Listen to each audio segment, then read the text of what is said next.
Dobry wieczór Państwu. Jest mi bardzo miło przywitać wszystkich Państwa na kolejnym naszym spotkaniu w ramach cyklu popularno-naukowego AGH Nauka Spotkania. Jak podbijamy nanoświat? To temat, który przygotowaliśmy dzisiaj dla Państwa.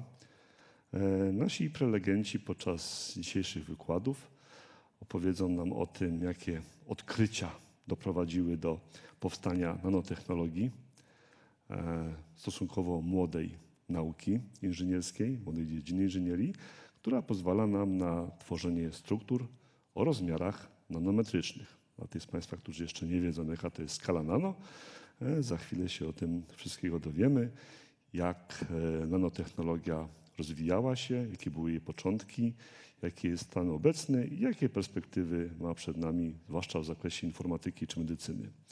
W drugim wykładzie porozmawiamy o spektrometrii mas, technice pozwalającej na poznanie składu, struktur chemicznych, nieorganicznych, organicznych, a przede wszystkim o zastosowaniach spektrometrii mas w naukach ścisłych i przyrodniczych. Zanim Państwu zaprezentuję naszych prelegentów, a w szczególności pierwszego, kilka uwag technicznych. Każdy wykład trwa pół godziny. Po wykładzie jest czas na pytania. W związku z tym bardzo proszę, aby w trakcie wykładu nie przerywać prelegentom, tylko czekać cierpliwie na zakończenie. Wtedy będzie można zadać pytanie. Kto z Państwa będzie chciał zadać pytanie, bardzo proszę o podniesienie ręki. Podejdzie osoba z mikrofonem, będzie można zadać pytania. A naszych widzów w internecie bardzo proszę o zadawanie pytań na czacie, na którym Państwo oglądacie nasz kanał. Pierwszy dzisiejszy wykład na temat krótka historia nanotechnologii od 600 lat przed Chrystusem do teraz zaprezentuje pan profesor Marek Przybylski. Dowiemy się, czym są mikronanoobiekty, jakie są ich właściwości. Cofniemy się, no właśnie, tak jak w tytule jest powiedziane, do 600 roku przed narodzeniem Chrystusa. Tam zacznie się nasza podróż po świecie nano. Przejdziemy przez czasy nowożytne do czasów współczesnych. Dowiemy się, jakimi narzędziami posługujemy się, aby obserwować skalę nano, czym są mikroskopy elektronowe i jaka jest przyszłość, czym są nanomateriały, nanotechnologie, nanofabryki. Jaka przyszłość czeka nas, zwłaszcza w dziedzinie medycyny, jeśli chodzi o świat nano. Pan profesor Marek Przybylski specjalizuje się w fizyce ciała stałego, ukończył AGH, a pracę doktorską zrealizował w Instytucie Fizyki Polskiej Akademii Nauk w Warszawie. W latach 1999-2013 związany był z Max Planck Institut für Mikrostrukturphysik w Halle w Niemczech. Od 2013 roku jest dyrektorem Akademickiego Centrum Materiałów i Nanotechnologii AGH. W 2019 roku kierował zespołem przygotowującym udział AGH w europejskim konkursie Inicjatywa Doskonałości Uczelnia Badawcza, który przyniósł AGH status uczelni badawczej i uznanie za trzecią najlepszą uczelnię w Polsce. Pan profesor jest autorem i współautorem ponad 170 publikacji w czasopismach z listy JCR oraz kilkuset prezentacji konferencyjnych, głównie w zakresie własności układów o obniżonej symetrii. Zapraszam pana profesora.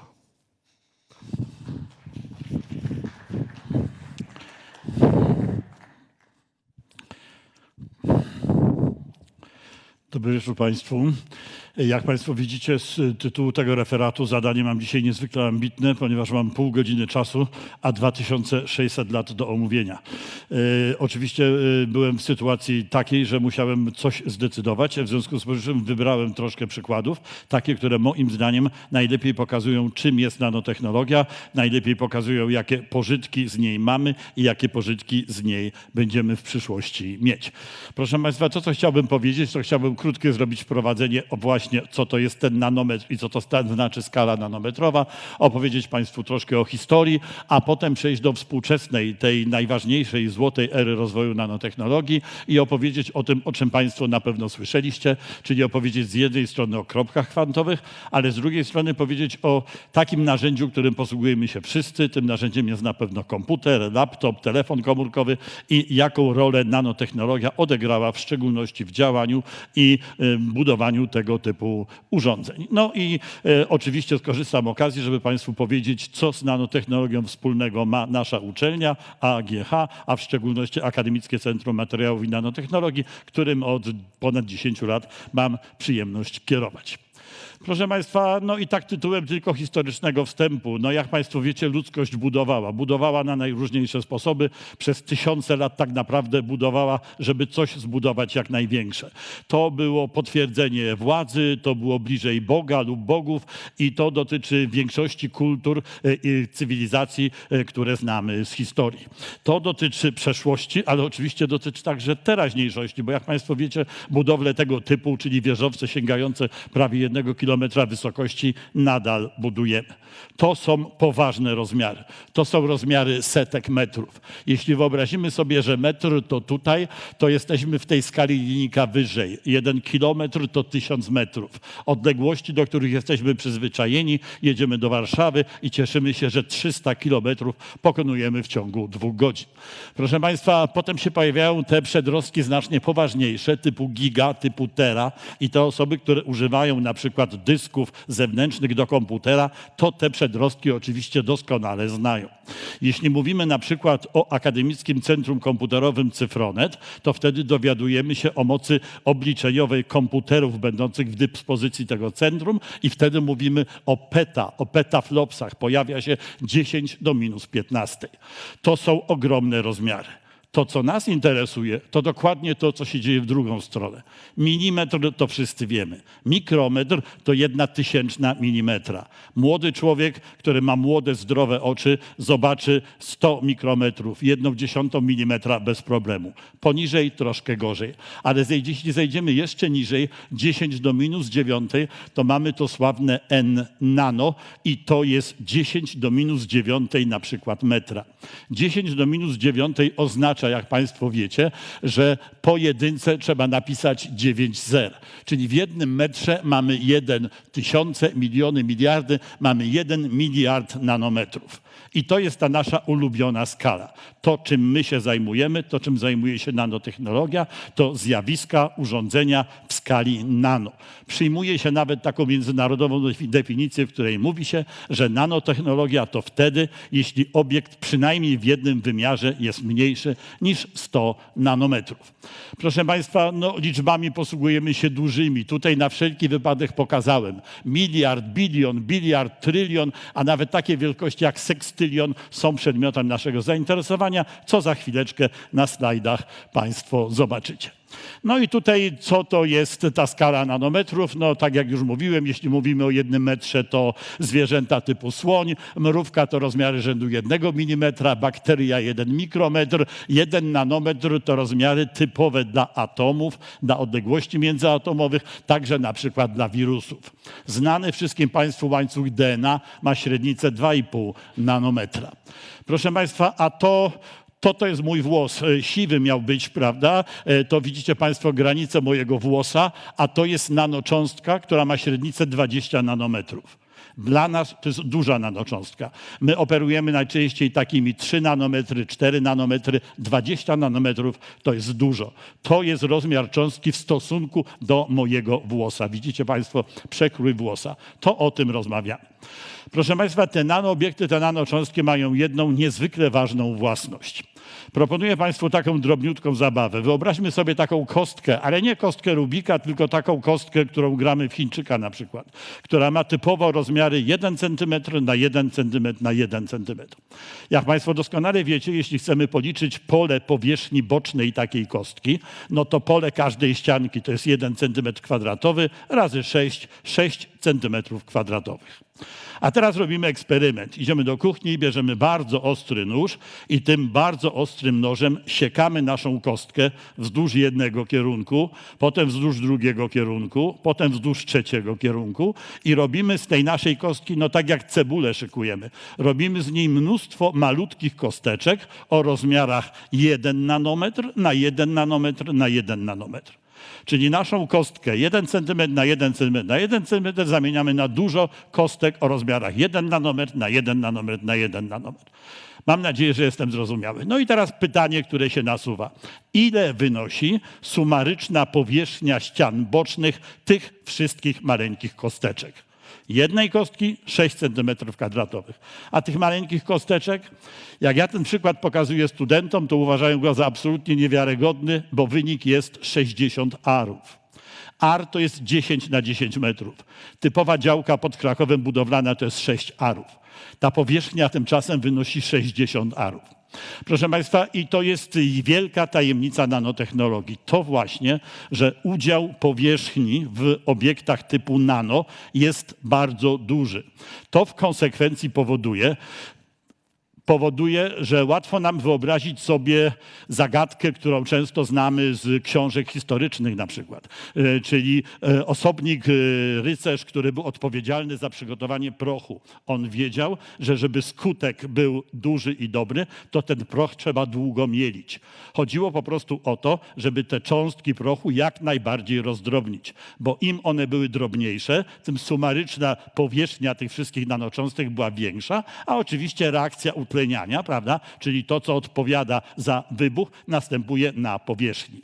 Im drobniej się to działo, tym efekt, ten niesympatyczny efekt, prawda, wybuchu był większy. No i dlatego niektórzy uważają, że tak naprawdę nanotechnologia to są wieki średnie, a Chińczycy mówią, że kilka tysięcy lat temu, kiedy ten proch wynaleźli.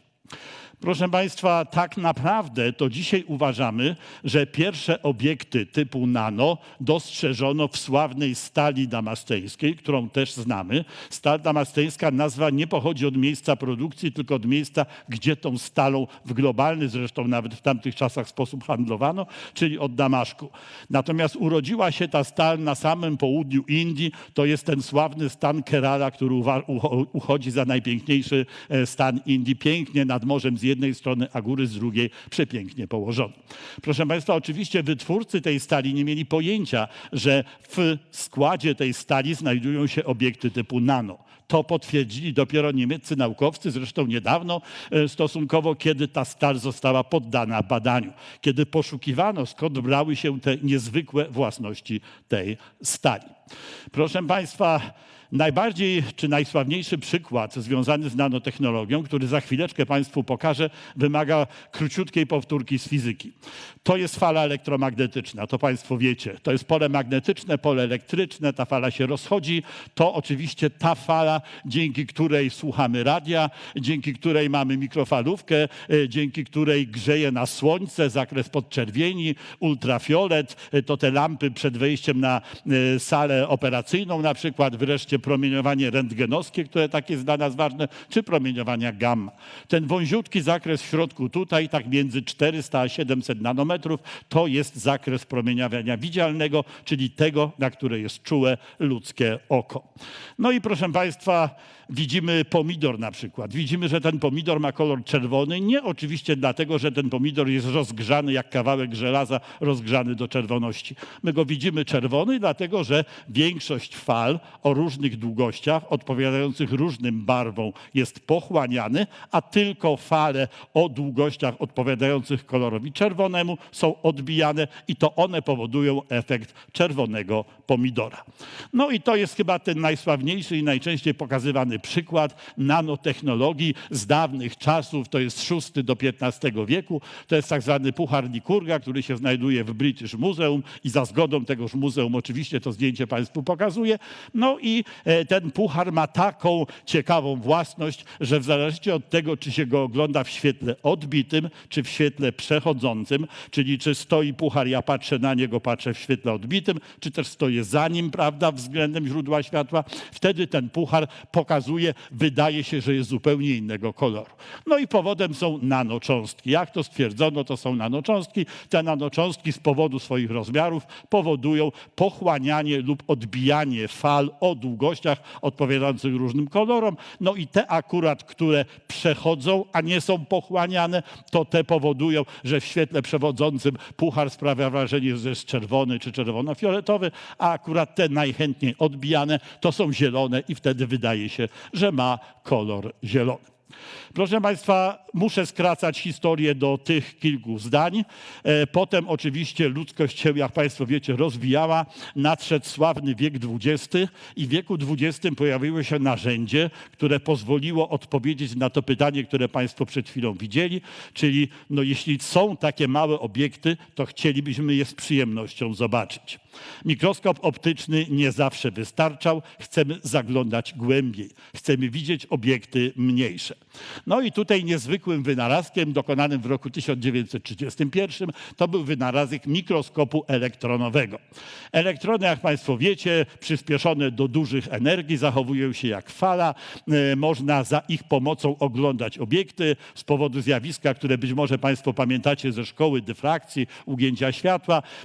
To odwzorowywanie i wykorzystywanie tego światła jest tym lepsze, im do celów mikroskopii, im długość fali jest mniejsza. Dzięki temu można było tego typu obiekty, można było małe obiekty zacząć za pomocą tego urządzenia oglądać. No i pierwszy mikroskop, jak już mówiłem, zbudował w szczególności pan Ruska, który otrzymał za to Nagrodę Nobla i ja tych nagród Nobla w trakcie dzisiejszej prezentacji jeszcze kilka Państwu pokażę.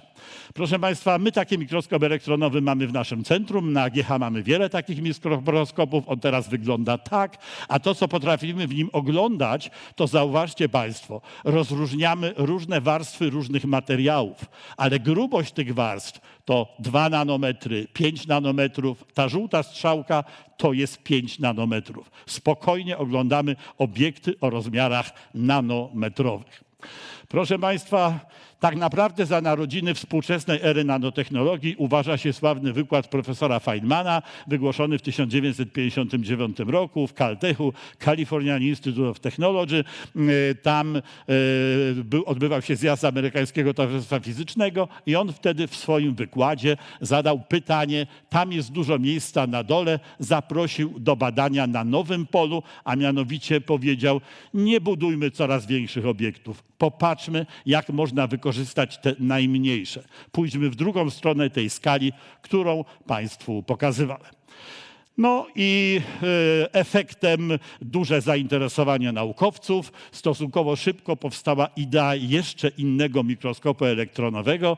Jego zasada jest zupełnie inna, znacznie bardziej skomplikowana. Oparta jest o efekt tunelowy, oparta jest o badanie struktury elektronowej. To już pewno wykracza poza zakres dzisiejszego wykładu. W każdym bądź razie tego typu mikroskop, taki mikroskop w Akademickim Centrum Materiałów i Nanotechnologii też posiadamy. Mogą Państwo oglądać, mogą Państwo manipulować pojedynczymi atomami. No i taka typowa próbka, którą my w naszym centrum oglądamy, wygląda tak. Te białe kropeczki to są atomy. To są pojedyncze atomy krzemu. Albo mogą wyglądać na przykład tak. To jest próbka, która z jakichś tam ważnych powodów jest przedmiotem naszych badań ostatnio. To jest złoto, powierzchnia złota o takiej specyficznej rekonstrukcji wynikającej ze specyficznej obróbki tego złota, a te kropki jasne to są znowu pojedyncze atomy. Także to jest skala, którą możemy się posługiwać. Najsławniejszy przykład, rok 1985, wtedy pojawił się termin kropek kwantowych. Proszę Państwa, no te kropki kwantowe najbardziej chyba są znane dlatego, że w zależności od rozmiaru świecą światłem innego koloru.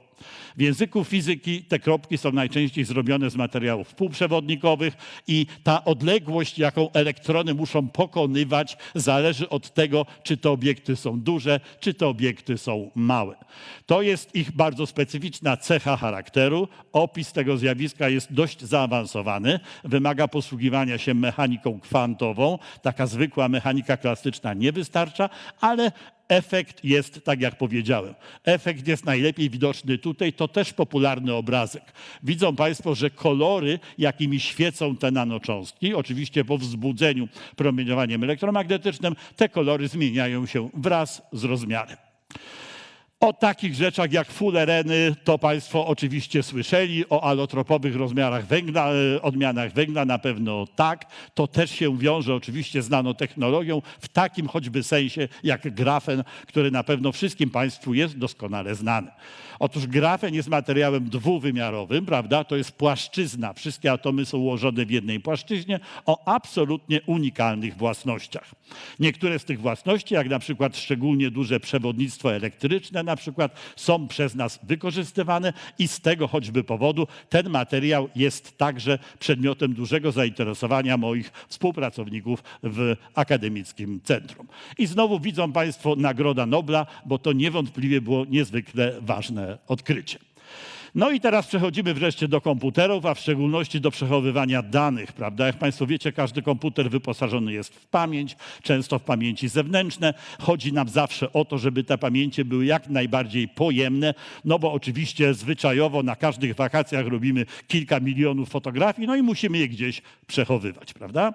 Takim typowym sposobem przechowywania to jest pamięć magnetyczna.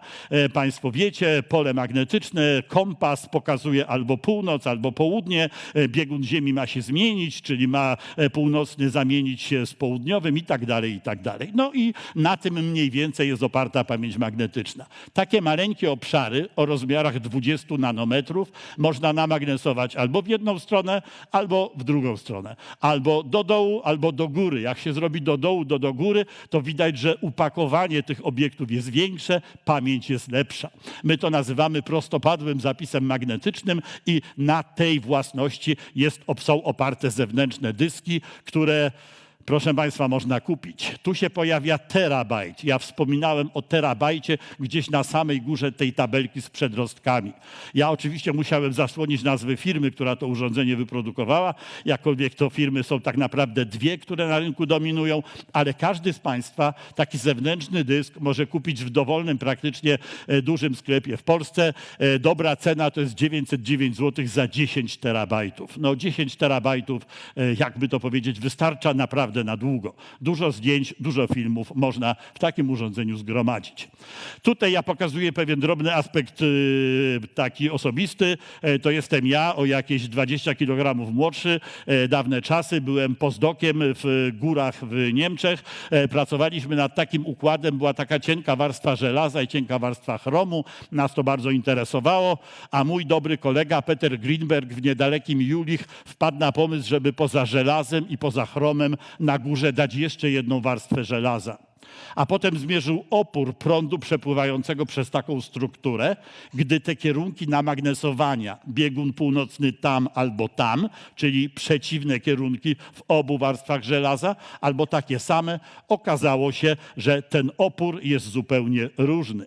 No i w ten sposób powstało takie urządzenie, że jeśli strzałki są w jedną stronę, to opór jest mały, a jeśli strzałki są w drugą stronę, to opór jest duży. Na tej zasadzie działają urządzenia do odczytu zapisu magnetycznego.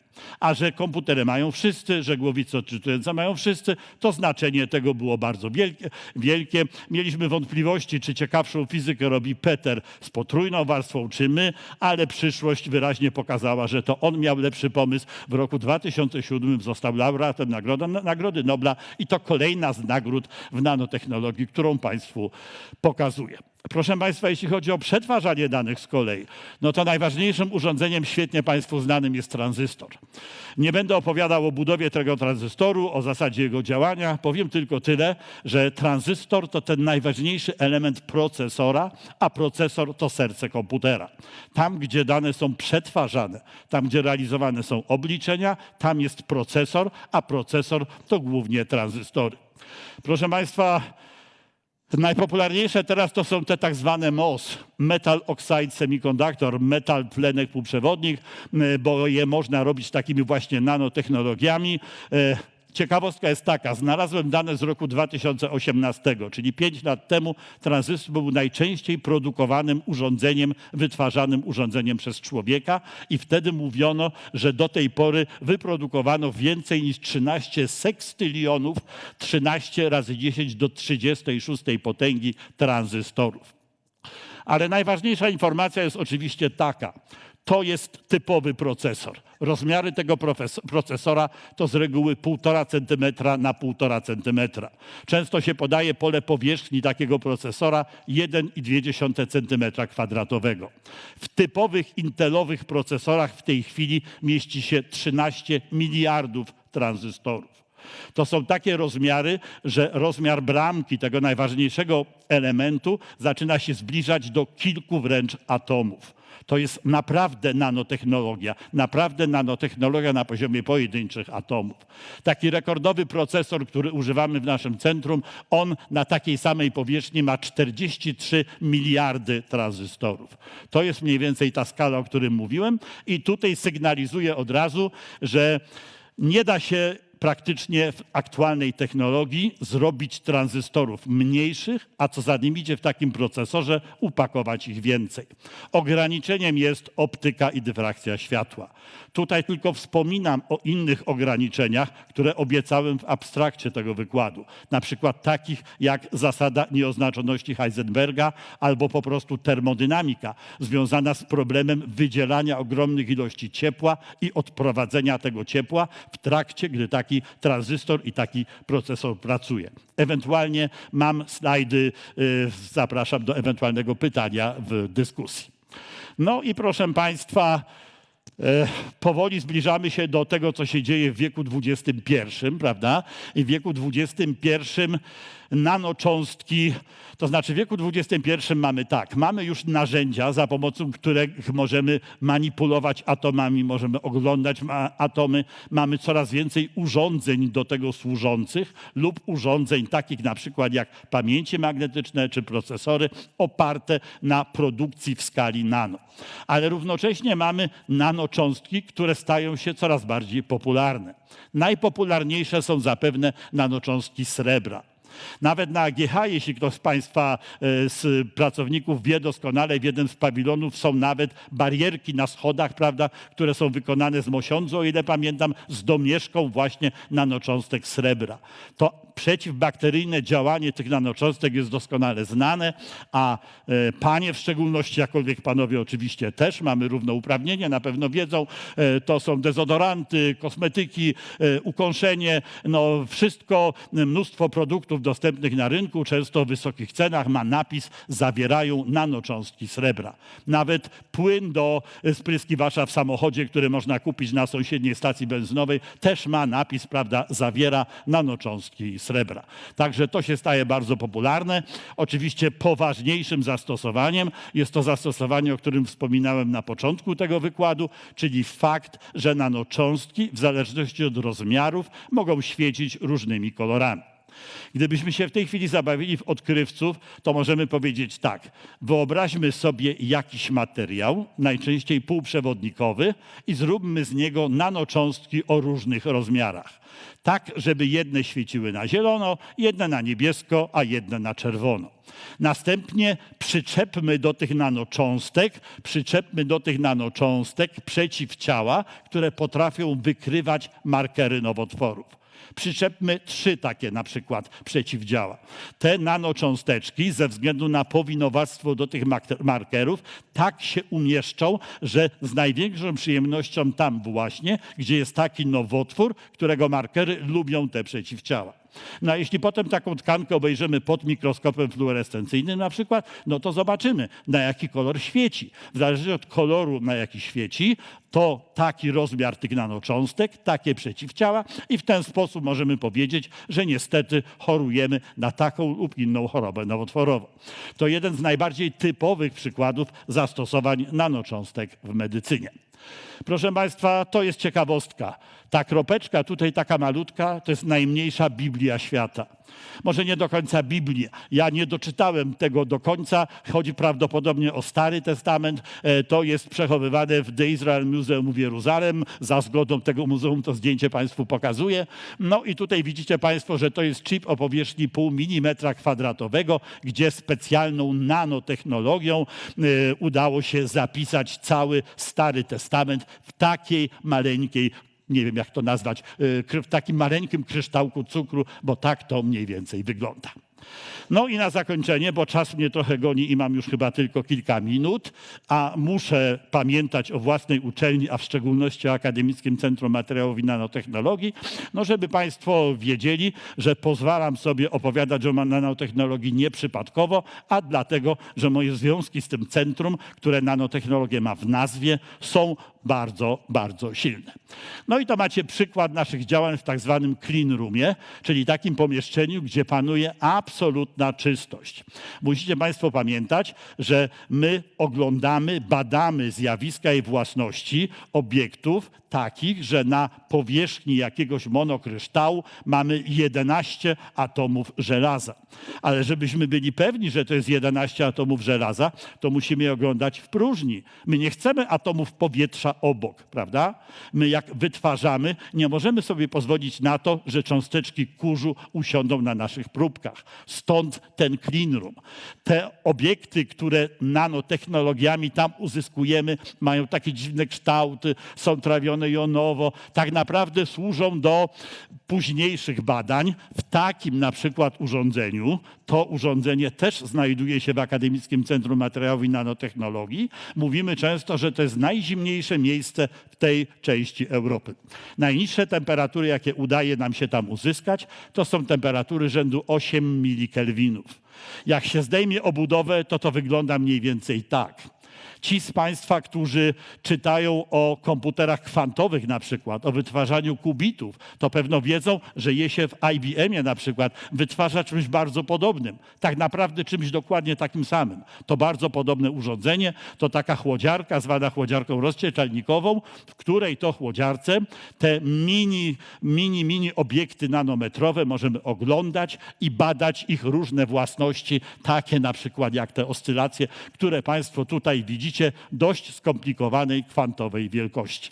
Jak już mówiłem, jak obiekt jest mały, to mechanika kwantowa, dyskretne stany energetyczne, ale żeby one nie rozszczepiały się, jak mówią fizycy, nie poszerzały termicznie, to musimy je badać i oglądać w bardzo niskich temperaturach.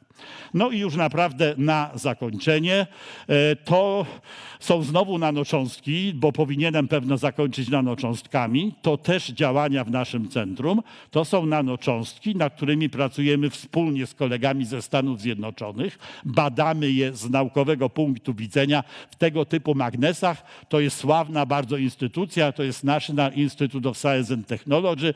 Jeden z instytutów mieści się w Boulder w Stanach Zjednoczonych.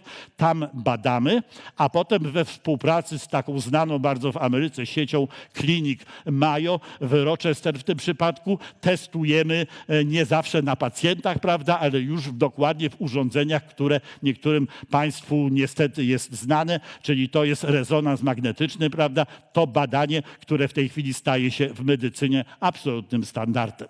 To, co robimy, proszę Państwa, to wykorzystujemy własności tych nanocząstek, takie mianowicie, że one to pole magnetyczne, które wytwarzają, magnetyzm zależy od temperatury. Jeśli ta temperatura jest bliska temperatury ludzkiego ciała, to potrafimy oglądać zmiany tej wielkości zwanej magnetyzacją, które wpływają na kontrast obrazu w rezonansie magnetycznym.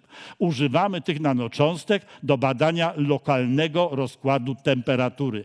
Nie jako klasyczny kontrast, który Państwo znacie, ale jako kontrast do badania lokalnego rozkładu temperatury, co dla lekarzy w medycynie wydaje się wielkością bardzo ważną. No i podsumowując, żeby Państwa przekonać, że te rzeczy, o których opowiadam, to co się dzieje w skali nano, to co się dzieje w nanonauce i nanotechnologii jest ważne, to jeszcze raz seria nagród Nobla. To ten mikroskop tunelowy, który mamy w ACMIN, to fullereny, to heterostruktury półprzewodnikowe, a za chwilę kropki kwantowe, nagroda Nobla z ubiegłego roku. Proszę Państwa, no diody półprzewodnikowe, to, że mamy technologię LED na takim poziomie. Zauważcie Państwo, ja mam taki wskaźnik, świecę na kolor niebieski. To ten ostatni, trzeci kolor, który nam brakował, aby mieszkańcy Afryki, gdzie nie ma linii wysokiego napięcia, mogli za pomocą oświetlenia LEDowego i baterii słonecznych czytać wieczorami książki. Proszę Państwa, podsumowanie tej przeszłości, tych 2600 lat, to, co może się zdarzyć w przyszłości. Mamy wielkie nadzieje, że nanotechnologia odegra dużą rolę w powstrzymaniu zmian klimatycznych. W medycynie to wszelkie nanoobiekty implantowane do organizmu ludzkiego. Marzy nam się taki nanoobiekt, który gdzieś tam krwiobiegiem dostanie się do uszkodzonej tkanki i tą tkankę naprawi. Samonaprawiające się materiały, czujniki. Już dzisiaj, prawda, mamy mnóstwo czujników wszędzie, które ostrzegają nas przed wieloma rzeczami. Mamy nadzieję, że te czujniki znajdą się w każdym elemencie samolotu i żadna awaria samolotu nie będzie w stanie się zdarzyć. Wreszcie oczywiście mamy autonomiczne samochody, prawda? My już nie mamy problemu z ich oprogramowaniem. My nie mamy problemu z czujnikami. My mamy natomiast problem z szybkim przetwarzaniem danych, bo tą trudną sytuację na drodze trzeba szybko zanalizować. Potrzeba szybszych komputerów, lepszych procesorów, zasobniejszych pamięci, a tego wszystkiego nie da się zrobić bez oczywiście nanocząstek. Na końcu pozwoliłem sobie napisać technologie militarne. Jak Państwo wiecie, one zawsze wszystko wyprzedzają, ale to jest temat, który chyba nie jest sympatyczny i który możemy pominąć. Jako ciekawostkę powiem tylko, że te niewykrywalne przez radary samoloty, które pochłaniają promieniowanie radarowe, promieniowanie elektromagnetyczne, to pochłaniają dzięki temu, że pokryte są substancjami typu nano. I to chyba mój ostatni slajd. Serdecznie Państwu dziękuję za uwagę. Tutaj podaję moje dane, podaję stronę naszego centrum, uczelni, podaję mój adres mailowy, numer telefonu. Głównie po to, że gdyby Państwo chcieli porozmawiać albo gdyby Państwo chcieli zobaczyć, jak nasze centrum wygląda, jak tą nanotechnologię w praktyce uprawiamy, to wszystkich Państwa serdecznie zapraszam. Dziękuję jeszcze raz.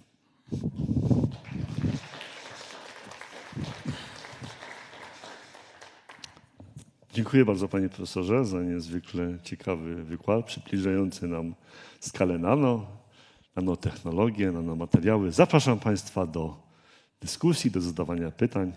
Bardzo proszę.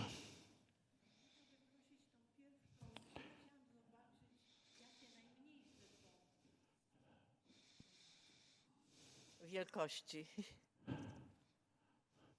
To znaczy najmniejsze są jeszcze oczywiście mniejsze. To znaczy to, czym my się posługujemy w praktyce, to posługujemy się piko, prawda? Czyli odległości typu pikometr są przedmiotem naszego zainteresowania.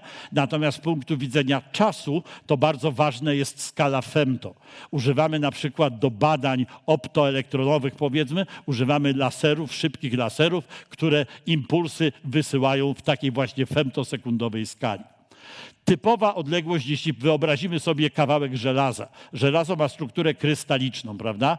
Typowa dla struktury krystalicznej żelaza odległość między dwoma atomami to jest 2,8 angstrema, czyli 0,28 nanometra. To jest skala odległości pomiędzy pojedynczymi atomami. Panie profesorze, chciałabym taką sprawę poruszyć, że my idziemy właśnie w coraz mniejsze wielkości, a równocześnie też coraz dalej zmierzamy. Odkrywamy coraz dalsze obszary wszechświata. Natomiast i co jeszcze robimy? I właściwie za to są te nagrody Nobla ostatnio, że manipulujemy naturalnymi strukturami tak, żeby uzyskać jakieś dla nas korzyści, zyski. Natomiast nie ma w ogóle żadnych prac, przynajmniej ja nie wiem, bo ja śledzę naukę od wielu lat już, jak funkcjonuje wszechświat.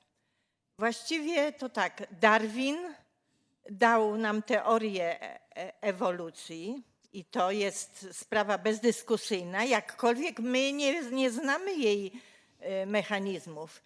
I następny Einstein też nas wprowadził w coś nowego, w coś tajemniczego, można to tak powiedzieć. Ale nie wiemy, jak funkcjonuje wszechświat.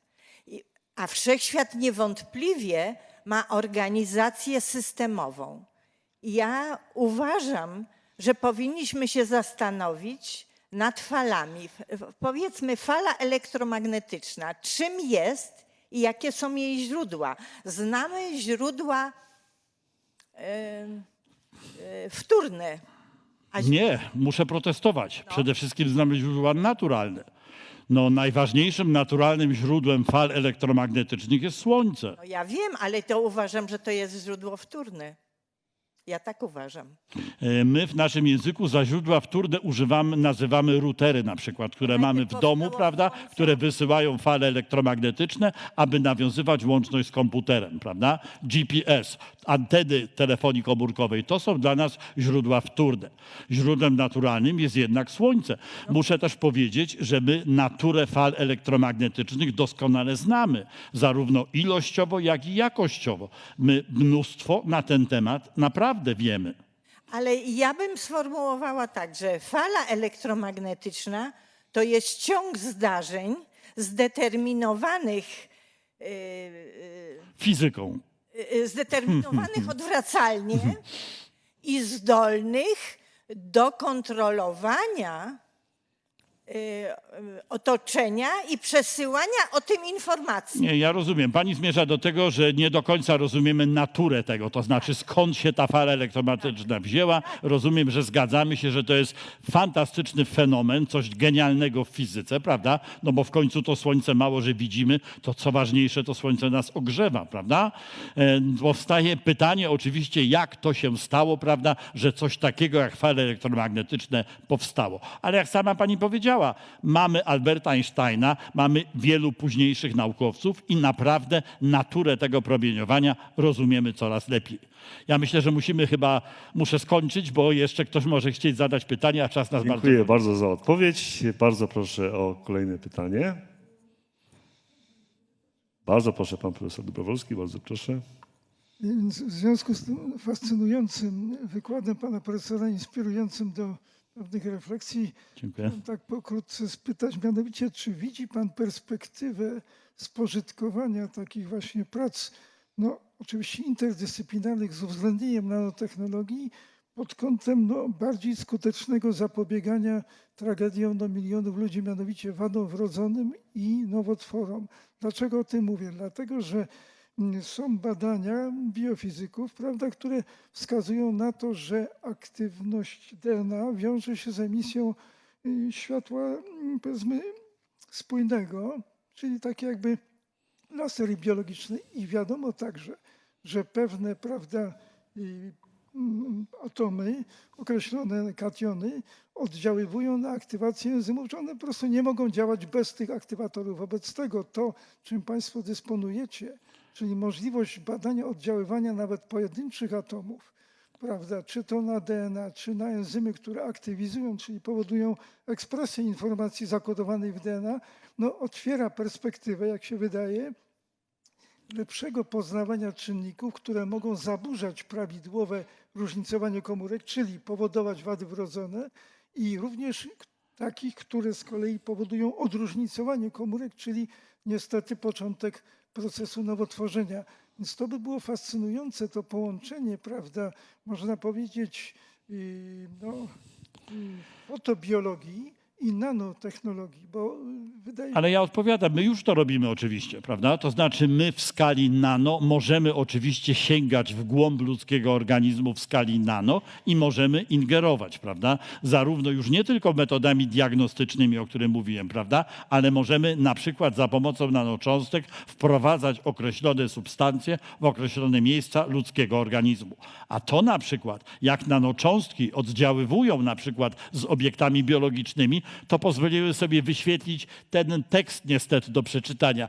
To dotyczy przeciwbakteryjnych własności nanocząstek srebra, ale mechanizm jest podobny, prawda? No widzicie państwo, niszczą błonę komórkową bakterii, powodują tworzenie reaktywnych form tlenu, prowadzą do degradacji DNA i RNA. My te mechanizmy znamy. My wiemy, prawda, że mamy z nimi do czynienia, kiedy mamy z nimi do czynienia. Coraz bardziej, coraz lepiej je poznajemy, a oczywiście myślą nadrzędną, prawda, no jest, abyśmy wszyscy byli jak najdłużej młodzi, bogaci, szczęśliwi, prawda, i żeby warunki naszego życia jak najbardziej się poprawiły.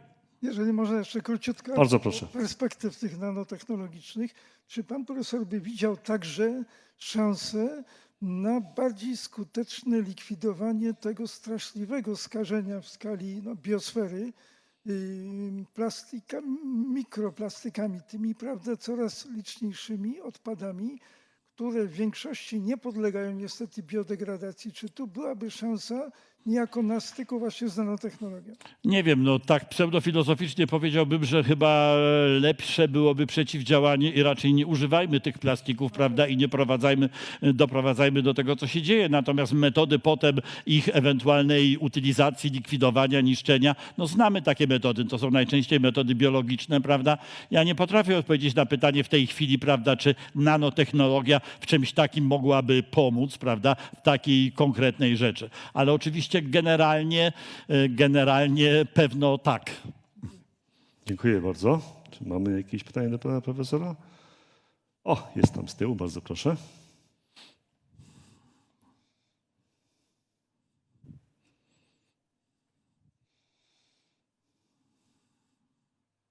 Dziękuję. Panie profesorze, jeden z ostatnich slajdów dotyczył zeszłorocznej również oraz wcześniejszych nagród Nobla w dziedzinie nanotechnologii. A ja chciałbym zapytać co do przyszłości. To znaczy, czym się obecnie naukowcy zajmują w dziedzinie nanotechnologii? W czym widziałby pan profesor przyszłe nagrody Nobla? Oraz czym się obecnie naukowcy zajmują w tej dziedzinie? Ja bym powiedział tak, złotym wiekiem nanotechnologii nazywamy tą drugą połowę XX wieku i to były te czasy, prawda, kiedy w nanotechnologii pochłanialiśmy ogromne nadzieje i te nadzieje w dalszym ciągu pokładamy i mamy wiele przykładów ogromnego sukcesu nanotechnologii. Na 100% nanotechnologia będzie miała do czynienia z procesami typu nanotechnologii w otrzymywaniu układów cienkowarstwowych i nanostrukturyzacji, czyli wytwarzania wszystkich elementów potrzebnych do działania procesorów komputerowych na przykład, prawda? Miniaturyzacja i zmniejszanie wielkości jest ogromnym wyzwaniem i do realizacji tego wyzwania cały czas ogromnie dążymy. Proszę Państwa, najwięcej chyba się dzieje, to znaczy jeżeli chodzi o tego typu rzeczy, prawda, czyli fizyka na pograniczu elektroniki, powiedziałbym, najwięcej chyba się dzieje z tym, że taki sposób, w jaki działają współczesne komputery, czyli w tej sławnej architekturze von Neumannowskiej, one przestają być tak wydajne, jakbyśmy tego oczekiwali. Oczekujemy zmian. Mówimy o obliczeniach neuromorficznych na przykład. Podoba nam się to, jak działa mózg, prawda? To jest bardzo ogromny wysiłek, który w tej chwili fizyka nakłada, prawda, i okazuje, żeby to rozwiązać. Są zupełnie nowe pomysły. Rezygnuje się z takich czujników, takich elementów, które do tej pory były ważne. My na przykład uczestniczymy w takim wielkim programie Intela, prawda, który ma zupełnie zmienić charakter podstawowych elementów obwodów elektronicznych, takich właśnie, które są istotne przy budowie komputera. W medycynie dzieje się mnóstwo. Budowane są, nie wiem jak je nazwać, mikropompy, prawda, które gdzieś tam są w ludzkim organizmie, które powodują przekazywanie enzymów pomiędzy komórkami, a zbudowane są takie pompy z 11 pojedynczych atomów, prawda?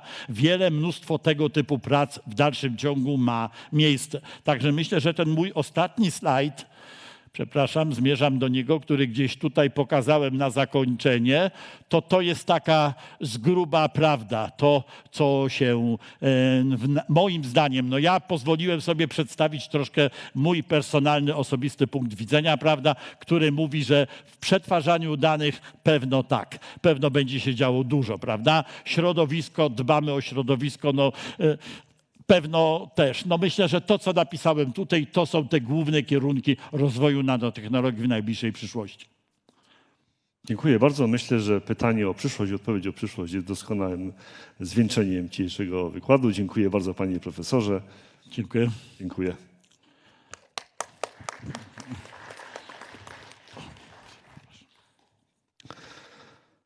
Chciałbym teraz Państwu przedstawić temat kolejnego, drugiego dzisiejszego wykładu. Dlaczego biochemicy ważą cząsteczki? Parę słów o spektrometrii mas. Pan profesor Piotr Suder opowie nam o masach cząsteczkowych. Podobnie jak w przypadku nanomateriałów, nanotechnologii, cofniemy się do przeszłości, jak kiedyś radzono sobie z problemem tak zwanego ważenia molekuł, jak poznawano strukturę, masy cząsteczkowe, a jak to wygląda współcześnie, jakimi narzędziami się posługujemy, jakie techniki stosujemy, jakie są zalety, wady, ograniczenia tej metody, a przede wszystkim mam nadzieję, że pan profesor oswoi nas nieco z takim troszeczkę może groźnie brzmiącym pojęciem jak spektrometria mas. Tak mi się wydaje, że często to właśnie studentów lekko odstrasza, jakieś obawy w nich wzbudza, słysząc no właśnie o technice spektrometrii mas, więc to będzie doskonały moment na to, żeby nas nieco oswoić z tą tematyką. Pan profesor Piotr Suder jest absolwentem Wydziału Chemii Uniwersytetu Jagiellońskiego od 2009 roku, związany z Wydziałem Inżynierii Materiałowej i Ceramiki AGH. Jest autorem 80 artykułów publikowanych wyłącznie w czasopismach z listy filadelfijskiej. Poza tym redaktorem, współredaktorem 12 podręczników i innych opracowań w języku polskim i angielskim. Posiada wieloletnie doświadczenie w badaniach zmienności i funkcji białek w układach biologicznych z wykorzystaniem wielu technik analitycznych, hodowli komórek i innych technik stosowanych w laboratorium biochemicznym. Zapraszam pana profesora.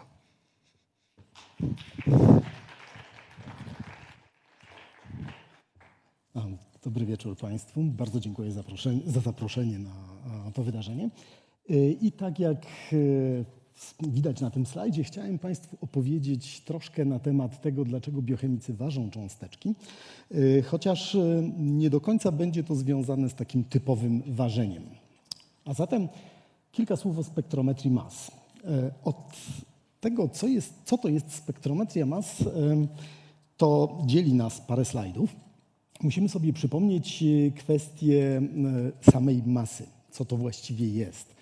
W fizyce klasycznej definiujemy masę na bardzo, bardzo różne sposoby i w wielu różnych działach fizyki możemy spotkać albo definicję masy, albo coś, co jest definiowane przez masę. Na przykład tam druga zasada dynamiki Newtona mówi o masie w określony sposób. Analogicznie masę możemy powiązać z grawitacją, czy to naszej planety, czy to dowolnego innego miejsca we wszechświecie.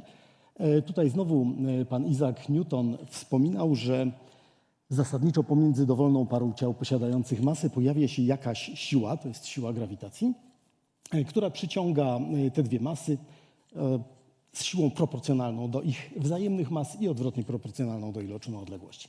A więc tak zasadniczo to my wiemy, co to właściwie masa jest. Gorzej się robi, czy ciężej się robi w zakresie fizyki relatywistycznej, gdzie można wyróżnić różne rodzaje mas. Masę spoczynkową, masę relatywistyczną i właściwie jakby tak zapytać mądrych fizyków, co to jest masa, to fizycy będą mieli różne pomysły na ten temat. Pojawią się takie sformułowania jak kwantowa teoria pola, jak pole Higgsa, jak bozon Higgsa, gdzie różne cząstki elementarne przez oddziaływanie z polem Higgsa na przykład są w stanie uzyskiwać masę. Nie wiem, ile Państwo z tego rozumieją, ale ja niewiele, tak szczerze mówiąc. Ja jestem prostym chemikiem, a właściwie biochemikiem i moje pojęcie masy kończy się mniej więcej w tym samym miejscu, gdzie wszystkich pozostałych ludzi. A więc pozostajemy przy takim intuicyjnym rozumieniu masy, które tak naprawdę całkiem nieźle się sprawdza w chemii, biochemii i pokrewnych technikach, generalnie w life sciences. Jeżeli popatrzymy na bardzo, bardzo dawne czasy, to pojęcie masy nie było definiowane jako takie, ale generalnie rzecz biorąc wykorzystywaliśmy je twórczo. Już nasi bardzo, bardzo dawni praprzodkowie byli w stanie prowadzić pewne pojęcia, pewne miary, które mówiły, ile czegoś jest. I tak zasadniczo sama liczebność czegoś niekoniecznie była bardzo dobrą miarą różnych obiektów czy różnych rzeczy. Jeżeli cofniemy się w bardzo, bardzo dawne czasy, powiedzmy wiele set tysięcy lat temu, to przeciętny nasz przodek był w stanie powiedzieć, że Widać tu oto 3 banany. 3 banany to jest pewna liczba, pewna liczebność, które zazwyczaj są lepsze niż 2 banany, dajmy na to.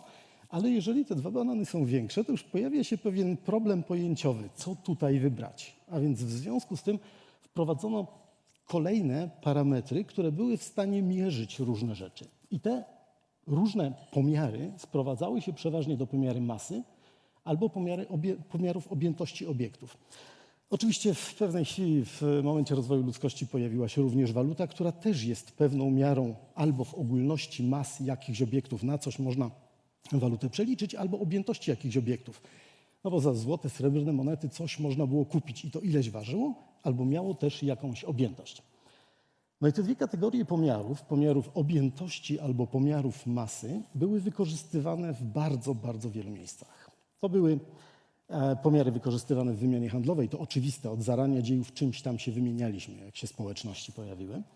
W budownictwie i architekturze też wykorzystaliśmy pomiary mas i pomiary objętości. No, warto było na przykład budując piramidę i wiedząc, że jakiś tam tunel musimy zrobić, wymierzyć i zmierzyć masę na przykład różnych obiektów, które były powyżej, żeby się nam ten tunel nie załamał. W rozwoju nauki też, czy w czasie rozwijania nauk te pomiary doskonale opanowaliśmy i one były coraz bardziej uszczegóławiane. No i w pewnej chwili z początkiem XX wieku bardzo gwałtownie rozwinęła się nam chemia, rozwinęła nam się fizyka i wszelkiego typu nauki pośrednie. Chemicy i fizycy zajmujący się teoriami budowy materii w końcu stwierdzili, że materia składa się z atomów, które początkowo były uznawane za niepodzielne cząstki. Natomiast po jakimś czasie okazało się, że one wcale nie są takie niepodzielne. To już Mendelejew stwierdził, że są pierwiastki, prawda?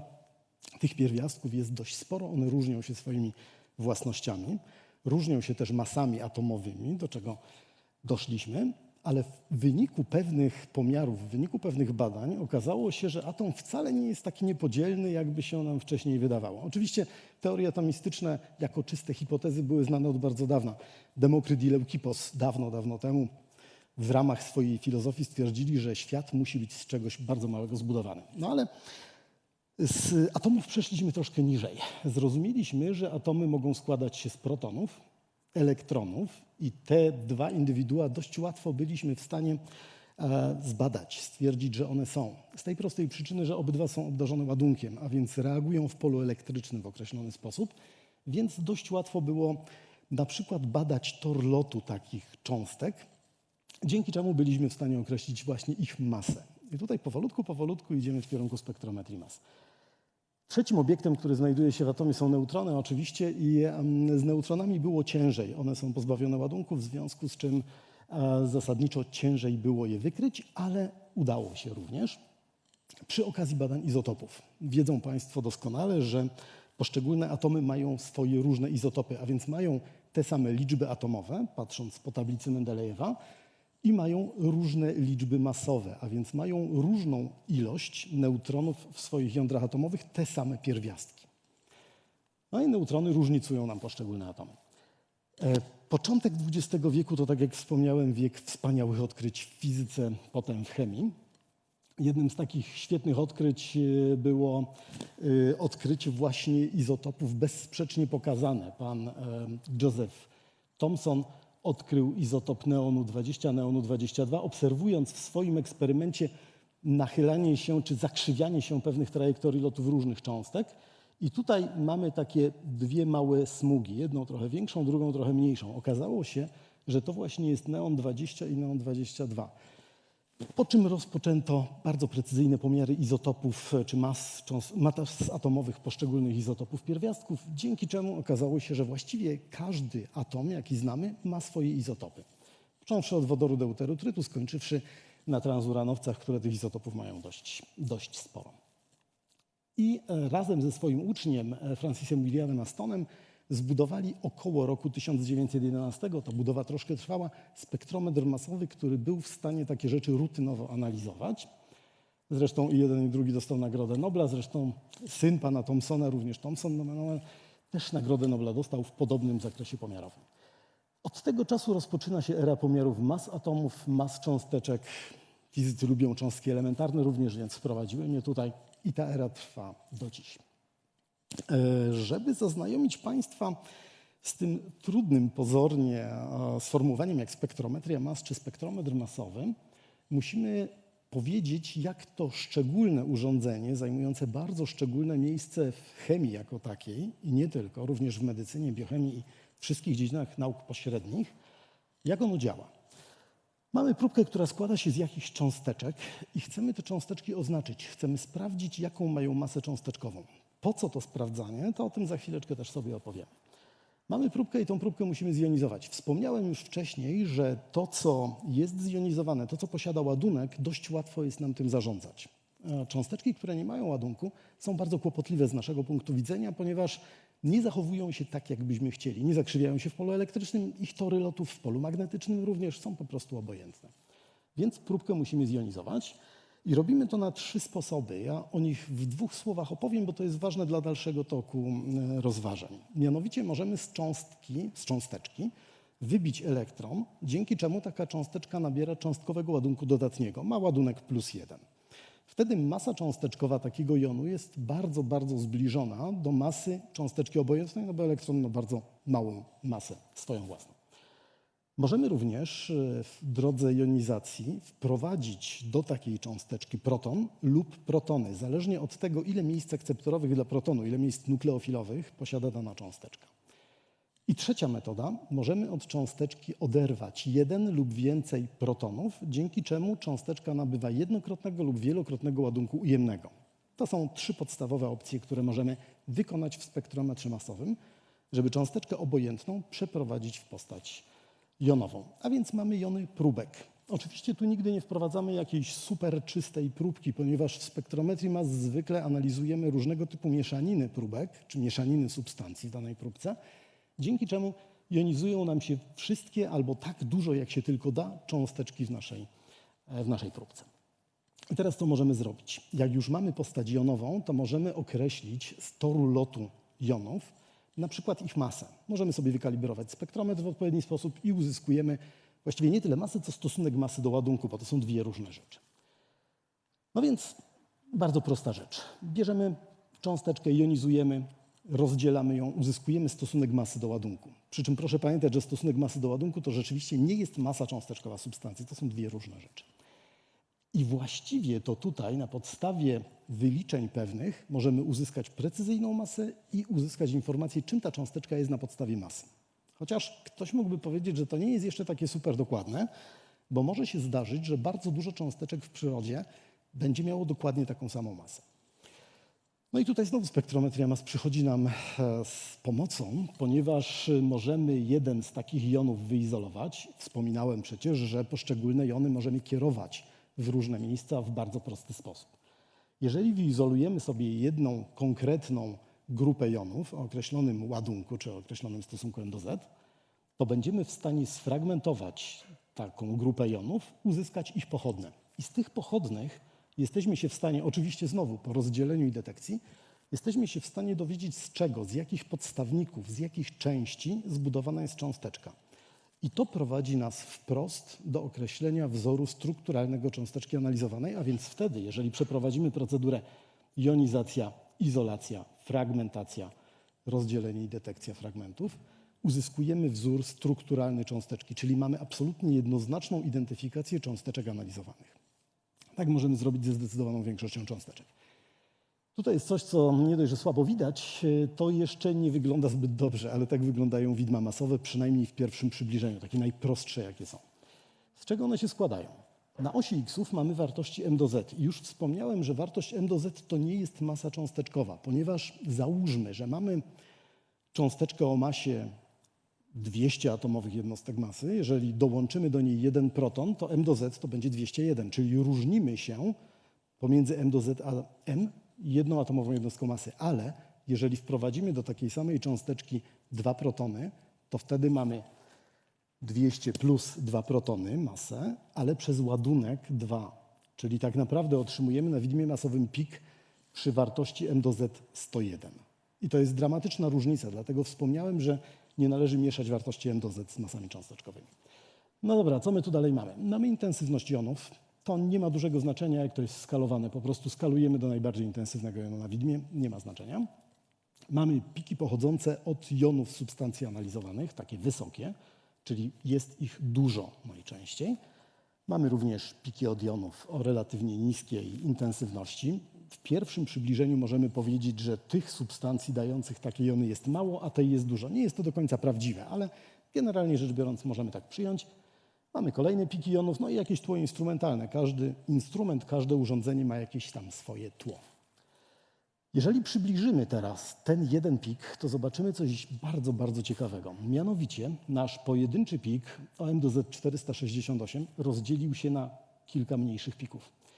Co to jest?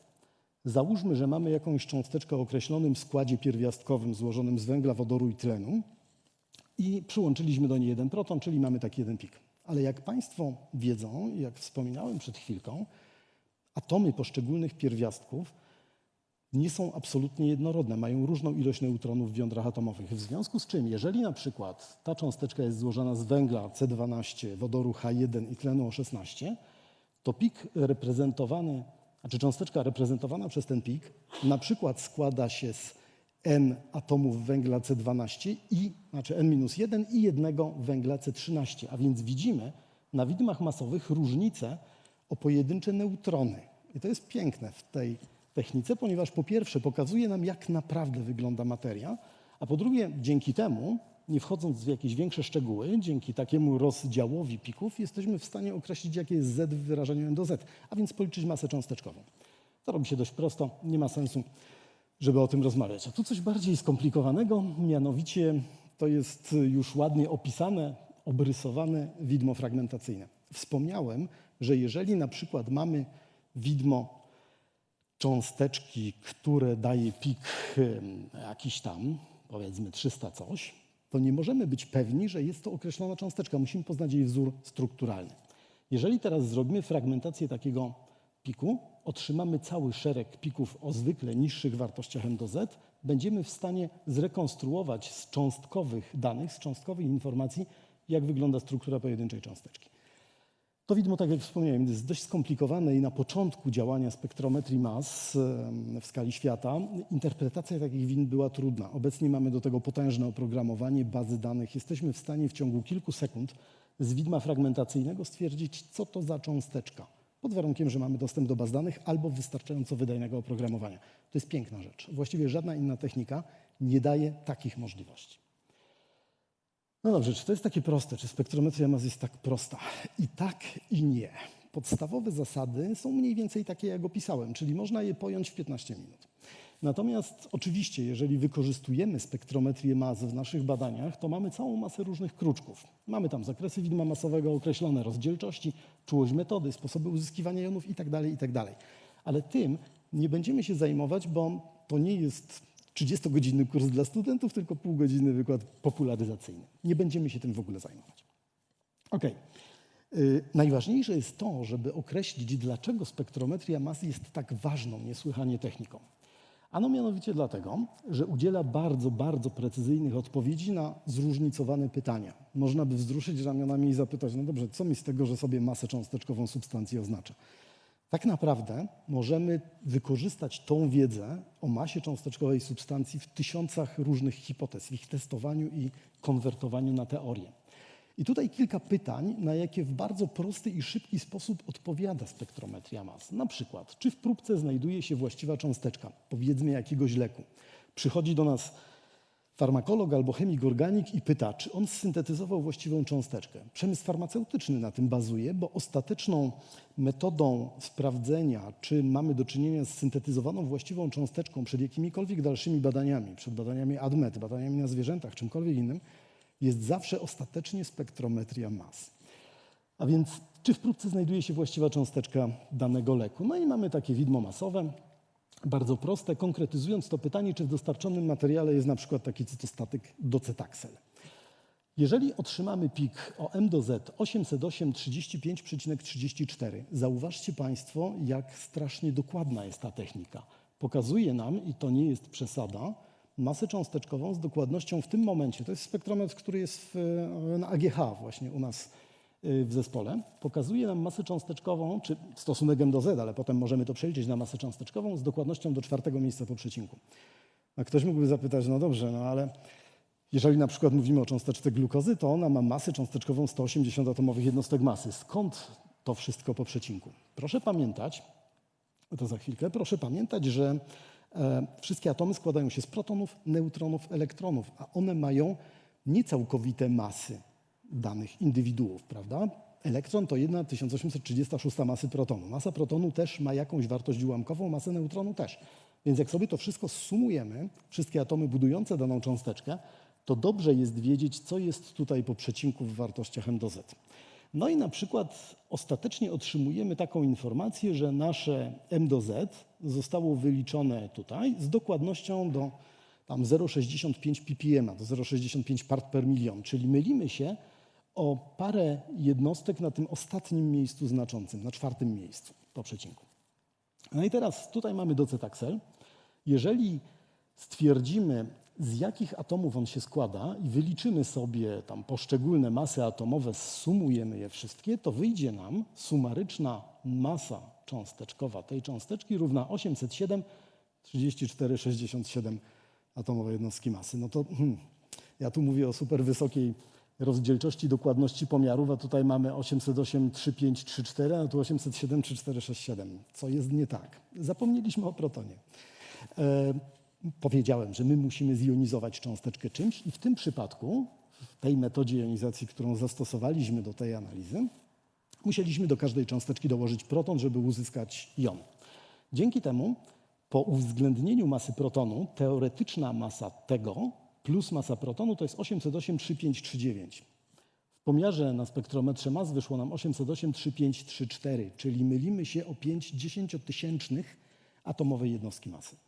I teraz znowu można by powiedzieć, no dobra, ale takich cząsteczek o m do z 808,3534 może być dość dużo, ponieważ konfiguracji takiej ilości atomów, 34 atomów węgla, 53 atomów wodoru, 1 atomu azotu i 14 atomów tlenu może być dużo w przyrodzie. No dobrze, tylko że my nie analizujemy białego proszku. Jakby mi ktoś przyszedł do laboratorium i powiedział, co jest w tym białym proszku w mojej fiolce, to bym mu powiedział, że nie jestem w stanie tego zrobić. My rozstrzygamy o pewnych kwestiach i tak się to zazwyczaj robi. Rzadko kiedy robi się analizę zupełnie de novo, taką, o której nic nie wiemy, o próbce nic nie wiemy. My tutaj musimy pewne inicjalne, takie początkowe rzeczy wiedzieć i dopiero potem jesteśmy w stanie z bardzo dużą dokładnością potwierdzić lub zaprzeczyć hipotezie, że tam w próbce docetaxel jest. W tym przypadku docetaxel tam z prawdopodobieństwem graniczącym z pewnością był. Zresztą zawsze można jeszcze zrobić fragmentację i wtedy się dowiemy, że docetaxel będzie się składał z czegoś takiego. Te wszystkie takie boczne strukturki zaczną nam odpadać, dając odpowiednie piki na widmach fragmentacyjnych. Z tego jesteśmy w stanie złożyć wzór strukturalny. Całe piękno spektrometrii mas. Możemy również badać czystość różnych substancji. Znowu na przykład leku, który ma trafić do pacjenta. Krytycznie ważne jest to, czy pacjentowi we wlewie dożylnym wprowadzimy bardzo czystą substancję, czy też nie. Jeżeli ona nie będzie czysta, to czym będzie zanieczyszczona?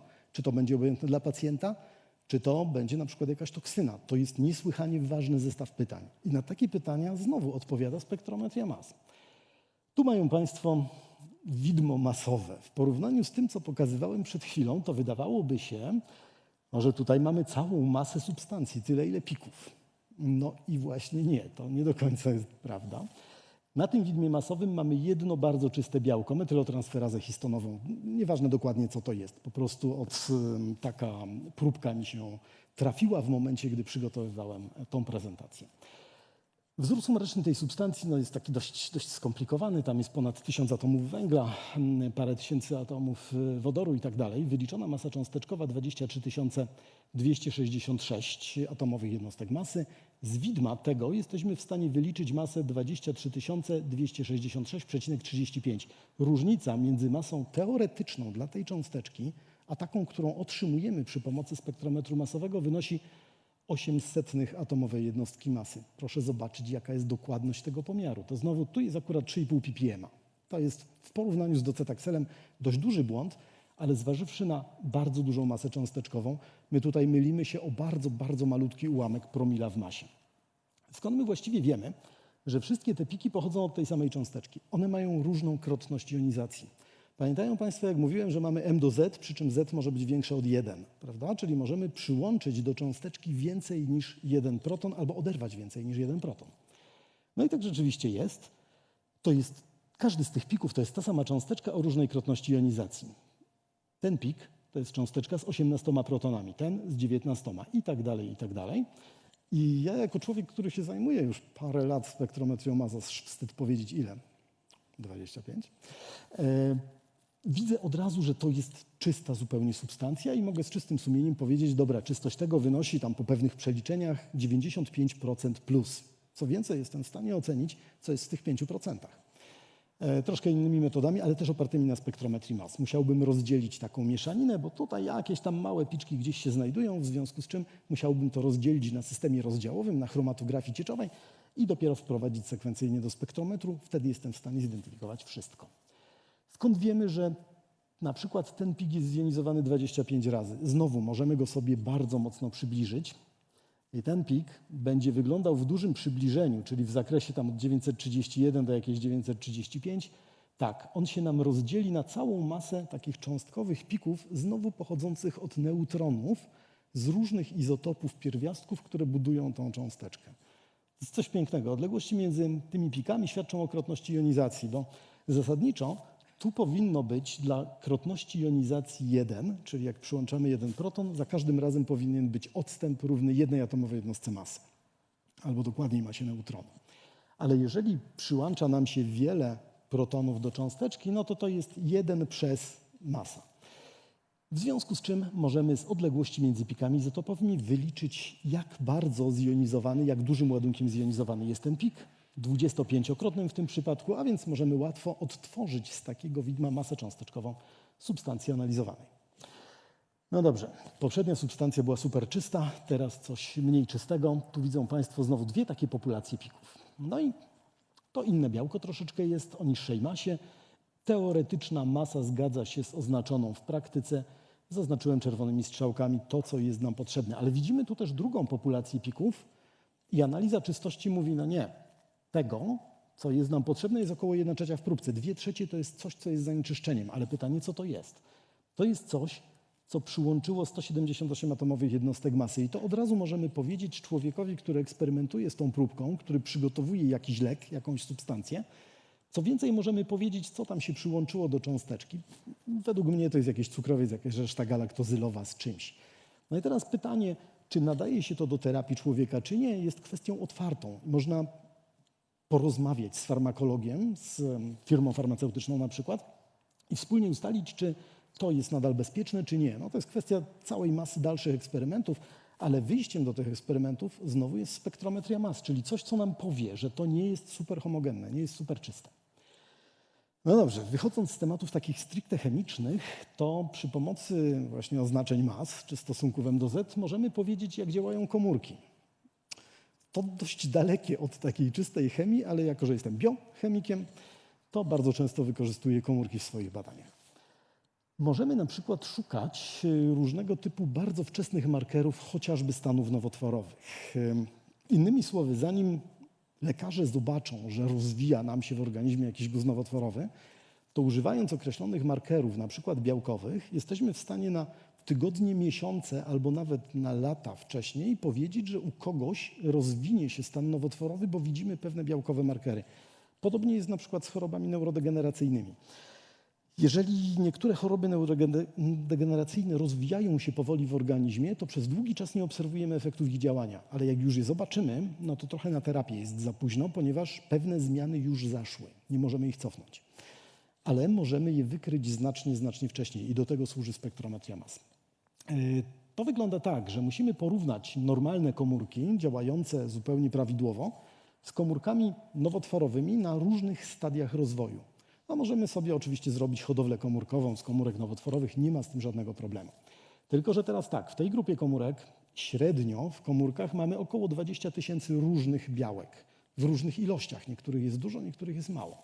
W komórkach nowotworowych mamy prawie ten sam zestaw białek w prawie tych samych ilościach. I tu proszę zwrócić uwagę na prawie. 99,9% białek będzie się zachowywać dokładnie tak samo, ale tam 0,1% albo mniej, powiedzmy jedno białko, będzie się zachowywać inaczej niż w komórkach fizjologicznych i to będzie wtórną przyczyną nowotworzenia. Pierwotna zazwyczaj leży w genach, ale jeżeli wykrywamy taki marker, to oznacza, że potrafimy odróżnić bardzo, bardzo wczesny stan nowotworowy od stanu fizjologicznego. Tylko pytanie, czy szukając takich białkowych markerów w takim morzu białek, nie szukamy przypadkiem igły w stogu siana? Nie. Tutaj znowu spektrometria mas pozwala nam na takie rozróżnienie. Mamy takie techniki, to jest dość skomplikowany slajd do omówienia, mamy takie techniki znakowania izotopowego próbek. Możemy obecnie porównać kilkanaście albo kilkadziesiąt próbek z sobą, czyli wziąć 20 różnych rodzajów komórek fizjologicznych z danej tkanki i 20 różnych stadiów komórek nowotworowych, zmieszać to wszystko ze sobą i dzięki znakowaniu izotopowemu jesteśmy w stanie wskazać różnicę, zarówno ilościową, jak i jakościową, jak i na przykład różnicę w modyfikacjach potranslacyjnych białek. To jest olbrzymia gałąź nauki z olbrzymią ilością danych, oczywiście do przetworzenia, ale bardzo cennych. I takie markery co jakiś czas nauka wykrywa, tylko że potem jest dość długi czas na zastosowanie takie aplikacyjne. Akurat medycyna jest po pierwsze dość konserwatywną nauką, a po drugie wykorzystanie markerów musi być bardzo dobrze zwalidowane, więc trwają lata takie przygotowania do tego, żeby marker, który kiedyś tam został zaobserwowany i zweryfikowany wstępnie, żeby on trafił do medycyny. Ale takie rzeczy potrafimy robić. Możemy też, tutaj tak trochę przewrotnie wrzuciłem tytuł slajdu, w jaki sposób tworzą się wirusy, ale możemy badać oddziaływania niekowalencyjne.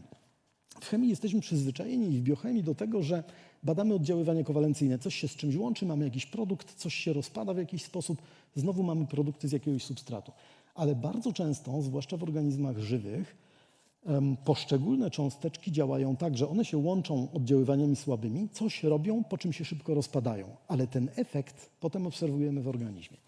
A tak samo działają wirusy. One się łączą, mają tam w środku materiał genetyczny, na zewnątrz zestaw białek, który tworzy kapsyd i w ściśle określonych warunkach powstają w pełni aktywne wirusy, które mogą tam infekować sobie kolejne komórki. Ale w innych, delikatnie innych warunkach, na przykład wirus wstępnie się formuje, po czym rozpada się na taki zestaw cząsteczek i nie jest w stanie z powrotem się dobrze złożyć. Czyli na przykład składają się same kapsydy, a materiał genetyczny gdzieś tam sobie znika, nie jest pakowany do wnętrza.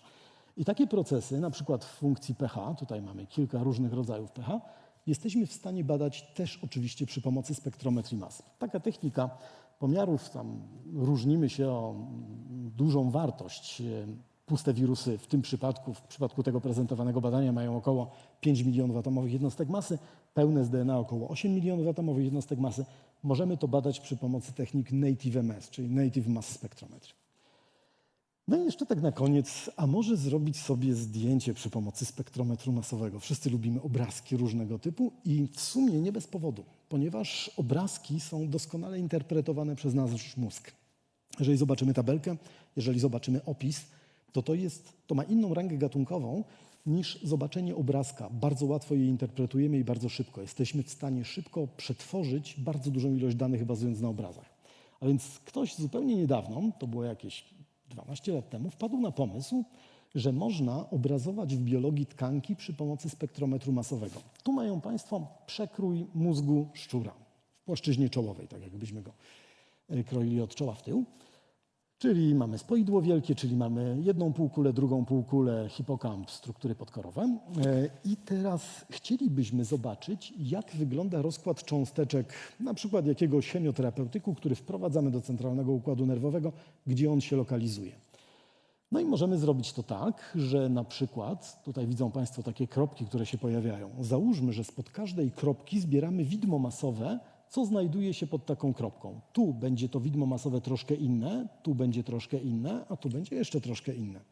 I bazując na dość potężnych komputerach, jesteśmy w stanie na końcu tego procesu zbadać rozkłady wszystkich cząsteczek, jakie zjonizują nam się spod każdego widma masowego, spod każdej kropki. A więc jesteśmy w stanie przetworzyć naszą dużą bazę danych wyników w serię map rozkładu różnych cząsteczek w takim mózgu. Tutaj widzą Państwo taki jeden z naszych pierwszych eksperymentów, już dość stary, szczerze mówiąc, z niską rozdzielczością, z takiego mózgu, jakiego przed chwilą pokazywałem.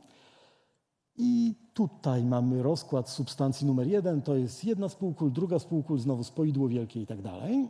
I widać, że jedna z cząsteczek, nie wspomnę już co to było, rozkłada się głównie w tych miejscach. To wygląda jak mapa taka geograficzna. Nie? Tam, gdzie jest czerwone, tam jest substancji dużo, tam, gdzie jest fioletowe, tam jest substancji mało. Czarne nie ma jej wcale. A więc jakaś jedna substancja w czasie tego samego eksperymentu byliśmy w stanie ją zwizualizować w ten sposób. Druga substancja w czasie tego samego eksperymentu została zwizualizowana zupełnie inaczej. I jeżeli na każdym wignie masowym mieliśmy zjonizowanych 500, 600, 1000 substancji, to jesteśmy w stanie takich obrazów zrobić 500, 600, 1000. Coś zupełnie niesamowitego z tej prostej przyczyny na jednym analizowanym przekroju mózgu. Z tej prostej przyczyny, to jest akurat z naszych też ostatnich badań, zestaw mózgów w przekroju bocznym akurat.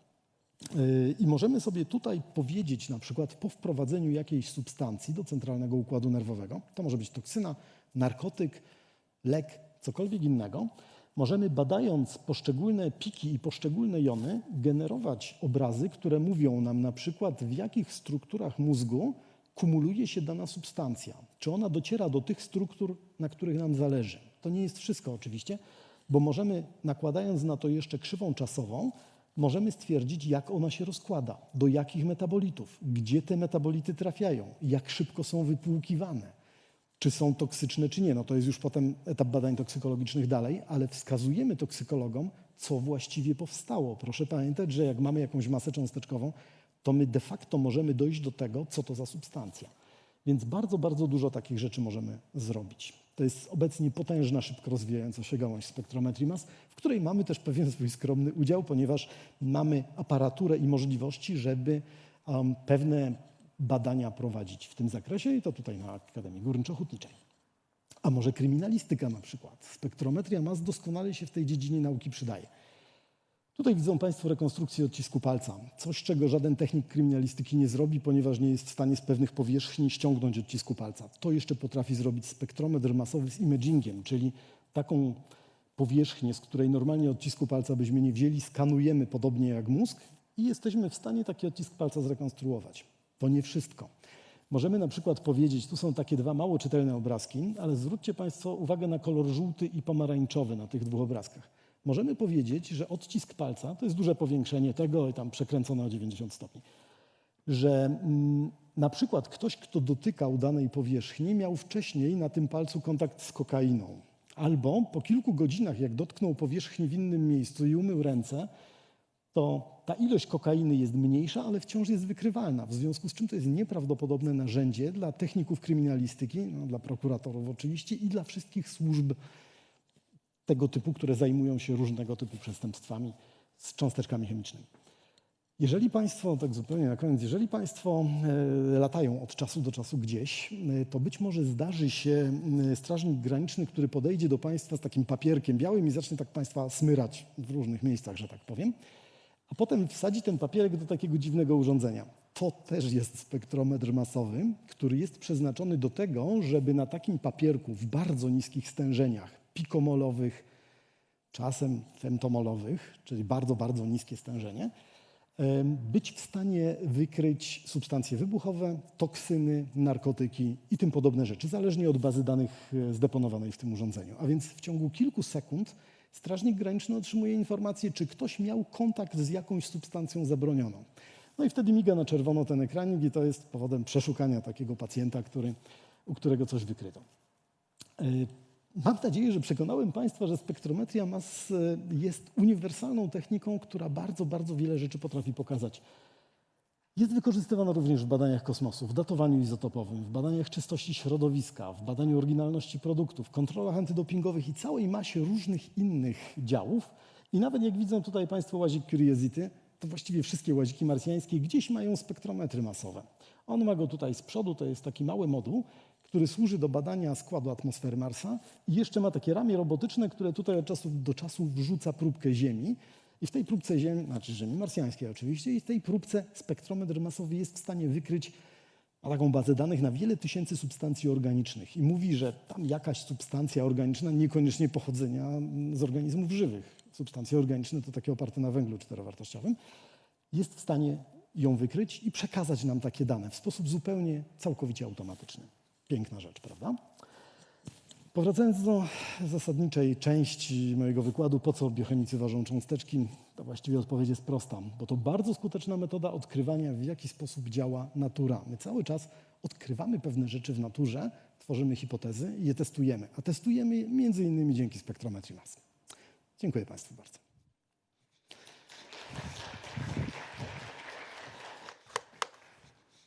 Dziękuję bardzo, panie profesorze. Niezwykle ciekawy wykład. Zaczęło się bardzo groźnie, ale zastosowania, mam nadzieję, że przekonały nas do tej techniki.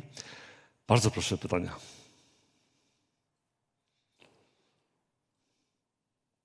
A to może ja się na początek. Super.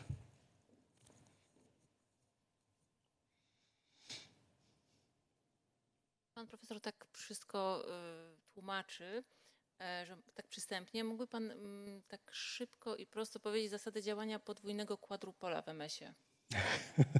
Podwójny kwadrupol. To właściwie tak. To mogą być dwa różne urządzenia. Albo podwójny kwadrupol, albo triple quad, gdzie w środku jeszcze mamy komorę kolizyjną.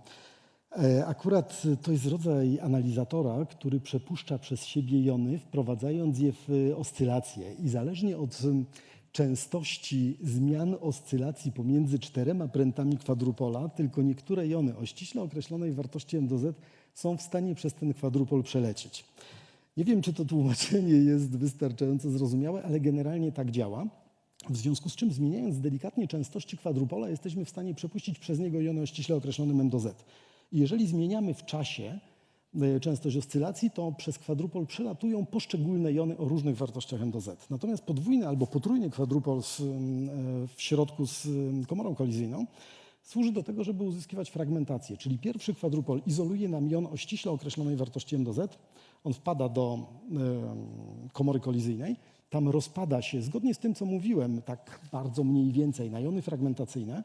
I drugi kwadrupol działa mniej więcej tak jak ten pierwszy, przepuszczając jony fragmentacyjne w określonej kolejności do detektora. To jest jeden z pierwszych takich bardzo prostych, bardzo podstawowych analizatorów, pojedynczy single quad, double quad albo triple quad, które były stosowane gdzieś tam na początku rozwoju spektrometrii mas, natomiast obecnie to są takie analizatory selekcjonujące jony najczęściej do bardziej zaawansowanych analizatorów, chociaż triple quady jak najbardziej działają w zakresie chemii organicznej. Mam nadzieję, że wystarczająco jasno, a jeżeli nie, to odsyłam do naszego skryptu spektrometria mas. Tam jest to wytłumaczone znacznie lepiej. Czyli mieć GC, GCMS i wtedy tylko część tej frakcji, którą potrzebujemy, przepuścimy na drugi GC i wtedy mamy jeden kwadrupol. No ale też analizujemy tylko to, co nas interesuje. Tak, zasadniczo tak. No, tak jak wspomniałem, one służą często do selekcji jonów, niekoniecznie do tego, żeby robić jakąś bardzo zaawansowaną analizę, bo kwadrupole mają słabą rozdzielczość i to jest ich największa wada. Skanują doskonale szybko, ale z rozdzielczością mają problemy. W związku z czym tak, możemy wybierać poszczególne jony i to działa bardzo dobrze wtedy, pod warunkiem, że wiemy, co robimy. I przepraszam, jeszcze raz. Lepsze od kwadrupolu. Jeżeli... O, właściwie to bardzo wiele analizatorów. Pułapka jonów to jest coś, co może nie działa tak szybko, ale ma zdecydowanie większą rozdzielczość i zdecydowanie większą czułość, dlatego że w pułapce pułapkujemy jony, a więc zbieramy je, a nie przepuszczamy tylko selektywnie. Potem wypuszczamy je do detektora w określonym momencie, a więc czułość tu jest o wiele lepsza. Time of flight, kolejny analizator do większych cząsteczek, który działa równie szybko albo nawet szybciej niż kwadrupol i znowu ma o wiele wyższą rozdzielczość. Tam rozdzielczości to jest 10, 20, 50 tysięcy jednostek bezwymiarowych. To, co mamy w laboratorium, czyli Orbitrap, to jest jeden z takich cutting edges, czyli bardzo wysoka rozdzielczość, bardzo szybkie działanie i bardzo wysoka również czułość, bo on też akumuluje, podobnie jak pułapka jonów, jony w swoim wnętrzu, jest w stanie to zrobić. ICR-y, czyli analizatory cyklotronowego rezonansu jonowego, one są niestety strasznie drogie, ale to są piekielnie czułe urządzenia. Są w stanie wykrywać setki albo tysiące jonów, zależnie od rodzaju jonów. To są czułości attomolowe, więc to są nieprawdopodobne urządzenia. No i jeszcze by się coś znalazło, więc takie podstawowe wymieniłem, ale generalnie rzecz biorąc mamy różne rodzaje, czasem takie miksujące się urządzenia wyposażone w 2-3 analizatory, które służą do różnych działań, też bardzo precyzyjnie określonych. Dziękuję bardzo. Proszę o kolejne pytania.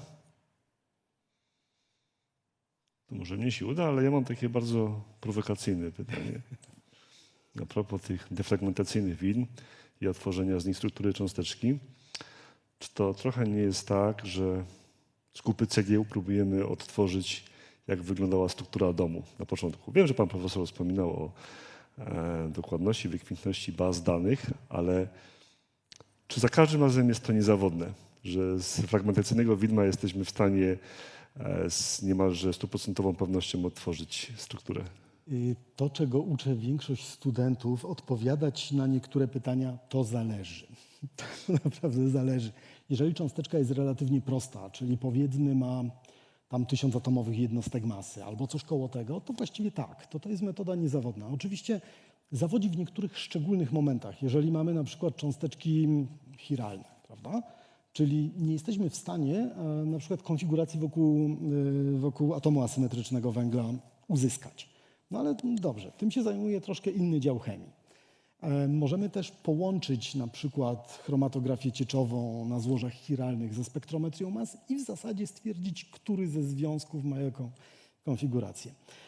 Natomiast stopień komplikacji rośnie z masą cząsteczkową i rzeczywiście w pewnej chwili widma masowe robią się nieczytelne dla cząsteczek o bardzo wysokich masach cząsteczkowych. Ale częściowo rozwiązujemy te problemy, ponieważ takie duże masy cząsteczkowe to charakterystyka białek, kwasów nukleinowych, czasem triacylogliceroli.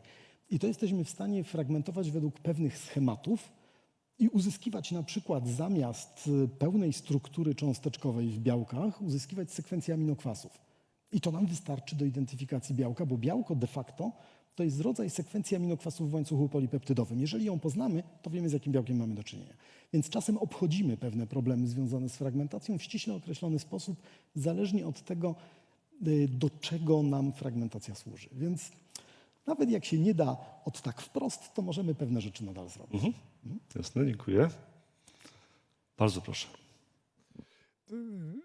Ja mam tylko pytanie dotyczące ograniczeń tej techniki. Rozumiem, jako kompletny laik jestem pod wrażeniem czułości, rozdzielczości, prędkości i tak dalej. Jakie pan profesor widzi ograniczenia i jakie, że tak powiem, taki wymarzona nowa technika, która rozwiąże?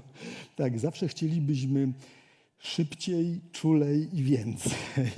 W związku z czym rzeczywiście jest tak, że jeżeli chodzi o spektrometrię mas, to poczyniła olbrzymie postępy od czasów jej wymyślenia. To jest jakieś 120 lat mniej więcej.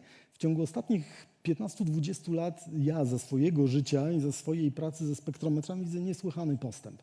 Kiedyś analiza proteomiczna, czyli analiza tych 20-30 tysięcy białek w homogenacie komórek była czymś nie do zrobienia. To trzeba było bardzo, bardzo wstępnie porozdzielać taką próbkę, potem każdą z frakcji wprowadzić do spektrometru masowego przez określone urządzenie. No i dopiero wtedy udało się tam parę procent białek, które znajdowały się w takim homogenacie, zidentyfikować.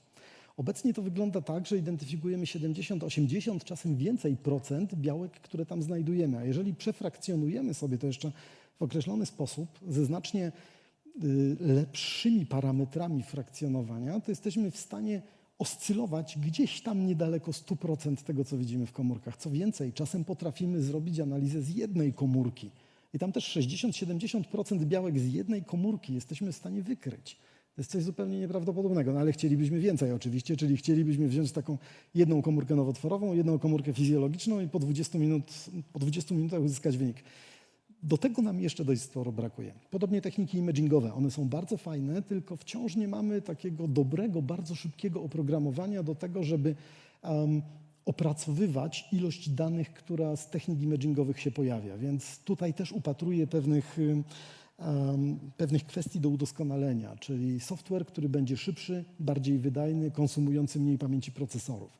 Ponieważ to jest taka troszeczkę obecnie jeszcze pięta achillesowa. Ale tak, no chcielibyśmy jak najbardziej rozdzielczych spektrometrów, jak najszybciej działających, bo im szybciej działa, tym więcej danych zbieramy i jak najbardziej wydajnego oprogramowania. I w tym kierunku idą w zasadzie badania. Dziękuję bardzo.